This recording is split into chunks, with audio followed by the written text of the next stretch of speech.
ಹಿಂದೆ ಬರಲ್ಲ ಈಗ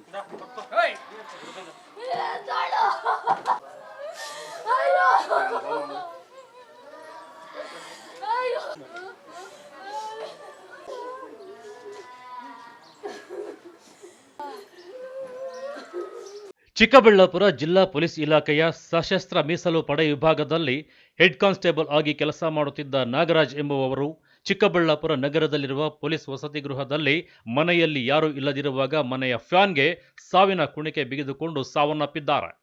ಸಾವಿಗೂ ಮುನ್ನ ಅವರ ಬರವಣಿಗೆಯುಳ್ಳ ಪ್ರತಿಯಲ್ಲಿ ಸರ್ಕಾರದಿಂದ ದೊರೆಯುವ ಹಣವನ್ನು ತಾಯಿ ರಾಮಕ್ಕನವರಿಗೆ ಹಾಗೂ ಅನುಕಂಪದ ಕೆಲಸವನ್ನು ಪತ್ನಿ ಬಿಂದುಶ್ರೀಗೆ ನೀಡುವಂತೆ ಮನವಿ ಮಾಡಿದ್ದಾನೆ. ಇನ್ನು ಮೃತ ಹೆಡ್ ಕಾನ್ಸ್ಟೇಬಲ್ ನಾಗರಾಜ್ ಇತ್ತೀಚೆಗೆ ಮದ್ಯ ವ್ಯಸನಿಯಾಗಿದ್ದು ಸರಿಯಾಗಿ ಕರ್ತವ್ಯಕ್ಕೆ ಹಾಜರಾಗ್ತಿರಲಿಲ್ಲ. ಮತ್ತೊಂದೆಡೆ ನಾಗರಾಜ್ ಅಮಾನತು ಸಹ ಆಗಿದ್ದ. ಇದರಿಂದ ಪತ್ನಿ ಬಿಂದುಶ್ರೀ ಹಾಗೂ ನಾಗರಾಜ್ ಮಧ್ಯೆ ಕೌಟುಂಬಿಕ ಕಲಹ ಉಂಟಾಗಿತ್ತು. ಪತ್ನಿ ತವರು ಮನೆ ಹೋಗಿದ್ದಳು. ಇದರಿಂದ ನೊಂದ ನಾಗರಾಜ್ ಪೊಲೀಸ್ ಡ್ರೆಸ್ನಲ್ಲೇ ಸಾವಿನ ಕುಣಿಕೆ ಬಿಗಿದುಕೊಂಡು ಮಸಣ ಸೇರಿದ್ದಾನೆ.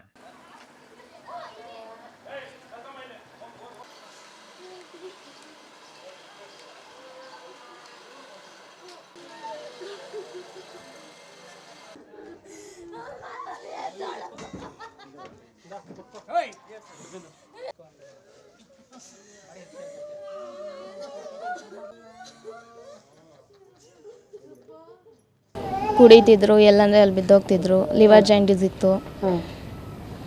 ಹೆಂಗಂದರೆ ಹಾಗೆ ಹೊಡಿತಿದ್ರು. ನಾವು ನೋಡೋಷ್ಟು ನೋಡಿ ನಾನು ನಮ್ಮೂರಿಗೆ ಹೋದೆ. ಮತ್ತು ಏನಾಯಿತು ಅಂತ ಗೊತ್ತಿರಲಿಲ್ಲ. ಮತ್ತು ಸಸ್ಪೆಂಡ್ ಆದಮೇಲೆ ರಿಟರ್ನ್ ನಮ್ಮೂರಿಗೆ ಬಂದರು. ನೋಡ್ಕೊತಿದ್ವಿ, ಅಲ್ಲೇ ಇದ್ದರು. ಅಲ್ಲೇ ಚೆನ್ನಾಗೇ ನೋಡ್ಕೊಂಡಿದ್ವಿ. ಮತ್ತೆ ಕುಡಿದು ರೋಡಲ್ಲಿ ಬಿದ್ದೋಗ್ಬಿಟ್ಟಿದ್ರು. ನಮಗೂ ಹೋಗು ಬರೋರು ಹೇಳ್ಬಿಟ್ಟು ಅದರಿಂದ ನಾವು ಅವ್ರನ್ನ ಕರ್ಕೊಂಡೋಗಿ ಊರಿಗೆ ಬಿಟ್ವಿ ಅಷ್ಟೇ ಸರ್. ಮತ್ತು ಅಲ್ಲೇನಾಯಿತು ಏನಾಯಿತು ಅಂತ ನಮಗೆ ಗೊತ್ತಿಲ್ಲ ಸರ್. ಡಿ ಸಿ ಆಫೀಸಲ್ಲಿ ಇದು ಎಸ್ ಪಿ ಇದರಲ್ಲಿ ಮಾಡ್ತಾಯಿದ್ರು. ಅದು ನಮ್ಗೆ ಗೊತ್ತಿಲ್ಲ. ನಿಮ್ಮ ಹೆಸರೇನು? ನಮ್ಮ ಹೆಸರು ನಾರಾಯಣಮೂರ್ತಿ ಅಂತ. ಯಾವ ಊರು? ಶಿಡ್ಲಘಟ್ಟ. ಇವ್ರು ನಾಗರಾಜ್ ಅವರು? ನಾಗರಾಜ್ದು ನಾಗರಬಾವಿ,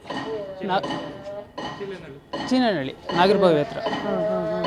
ಅದು ಮದುವೆ ಮಾಡ್ಕೊಂಡಿದ್ದು ಈ ಗುಡ್ಬಂಡೆ. ಏನು ಸಮಸ್ಯೆ ಏನಾಗಿತ್ತಂತ? ಏನೋ ಗೊತ್ತಿಲ್ಲ ಸರ್. ಅದು ನಮಗೂ ಅನ್ಎಕ್ಸ್ಪೆಕ್ಟೆಡ್. ನಮಗೂ ಅದಕ್ಕೂ ಇದಿಲ್ಲ. ಅಲ್ಲ, ಇದಕ್ಕೂ ಮುಂಚೆ ಯಾವಾಗ ಬಂದ್ರೆ ನಾಗರಾಜ್ ಹತ್ರ? ಇಲ್ಲ, ಬಂದಿದ್ದು ಯಾವಾಗ ಮಾತಾಡ್ತಾ ಇದ್ವಲ್ಲ. ಬೆಳಗ್ಗೆ ನಿನ್ನೆಲ್ಲ ನಮ್ಮ ಮಿಸ್ಸಸ್ ಇಲ್ಲ ಹಾಸ್ಪಿಟಲ್. ಪೊಲೀಸ್ ಠಾಣೆ ಬಳಿ ಪೊಲೀಸ್ ವಸತಿ ಗೃಹದಲ್ಲಿ ಪೊಲೀಸ್ ಹೆಡ್ ಕಾನ್ಸ್ಟೇಬಲ್ ನಾಗರಾಜ್ ಸಾವಿನ ಮನೆ ಸೇರಿದ ಸುದ್ದಿ ತಿಳಿದ ಮೃತನ ಪತ್ನಿ ಹಾಗೂ ಆತನ ತಾಯಿ ದುಃಖ ತಪ್ತರಾಗಿದ್ದಾರೆ. ಇನ್ನು ಚಿಕ್ಕಬಳ್ಳಾಪುರ ನಗರ ಠಾಣಾ ಪೊಲೀಸರು ಅನುಮಾನಾಸ್ಪದ ಸಾವು ಪ್ರಕರಣ ದಾಖಲು ಮಾಡಿಕೊಂಡು ತನಿಖೆ ನಡೆಸಿದ್ದಾರೆ. ಕಳವರ Arun, MM TV news, Chikkaballapur.